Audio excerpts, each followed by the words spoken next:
সবাই কেমন আছো? আশা করি ভালো আছো। আমিও খুব ভালো আছি। আজকে আবার চলে এলাম তোমাদের একটা ছোট্ট ব্লগ নিয়ে। তো আজকে যাচ্ছি আমরা অনুষ্ঠান বাড়ি, অন্নপ্রাশন বাড়ি। আমাদের এক রিলেটিভের নাতির অন্নপ্রাশন, সরি নাতনির। তো চলো যাই আমরা, আমাদের সবার নেমন্তন্ন আজ। তো আমার মেয়ের শরীরটা একটু খারাপের জন্য ও যাচ্ছে না, তাই আমরা দুজনেই বেরিয়ে যাচ্ছি। তাহলে চলুন, আপনাদের সাথে দেখা হবে অনুষ্ঠান বাড়িতে। টাটা। আমরা দুজনেই রেডি হয়ে গেছি,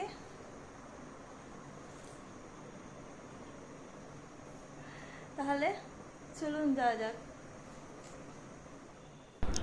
এই যে আমরা বেরিয়ে পড়লাম, চারিদিকে দেখো কত লাইট, আর এত ঠান্ডা ঠান্ডা ওয়েদার। আর সামনে যে বাইকে যাচ্ছে আমার দাদার দিদি, একসাথে যাচ্ছিলাম, ওদেরও ইনভাইট ছিল। তো দেখতে দেখতে বাস স্ট্যান্ড পৌঁছে গেলাম। আর এত সুন্দর ওয়েদার, মনে হচ্ছে রাস্তায় আর শেষ যেন না হয়। আর গান করতে খুব ইচ্ছে করছিল। এইভাবেই গল্প করতে করতে আমরা পৌঁছে গেলাম ছায়া লজ।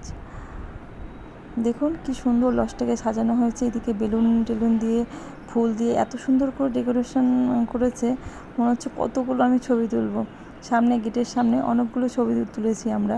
তারপরে এই যে দিদি আর আমি ঢুকে পড়লাম ভেতরে। আর কত গল্প, মজা, হাসি, ইয়ার্কি, কত রকম কত কীভাবে আনন্দ উপভোগ করলাম। তারপরে পকোড়া নিয়ে নিয়েছিলাম একসাথে, দিদি আমাকে খাইয়ে দিচ্ছে, আমি দিদিকে খাইয়ে দিচ্ছিলাম। তো বেশ ভালো লাগছিলো। আর এইভাবে একসাথে অনেক দিন পর দিদি আর আমরা বেরোলাম। মাঝে মাঝে আমরা ঘুরতে যাই একসাথে। ফুচকা, কোল্ড ড্রিঙ্কস খাচ্ছিলাম, আর গল্প তো আরও জমে যাচ্ছিলো। আর আমার কোলে যে বাচ্চাটা আছে তারই অন্নপ্রাশন। তো সবাই মিলে ওকে চটকাচটকি করছিলাম। আর বেশিক্ষণের জন্য ওকে ছবি তুলতে পাইনি, তাই যেটুকু সময় পেয়েছি সেইটুকুর মধ্যে ছবি তুলে নিয়েছিলাম। আর এইদিকে দেখো যত রাত বাড়ছে তত লোকের আনাগোনা, আর চতুর্দিকে এই ছবি তোলাতুলি চলছে। এই যে আমার সীমাদির সাথে ছবি তুলছিলাম, এও আমাদের যোগা ক্লাসের একজন সদস্যা।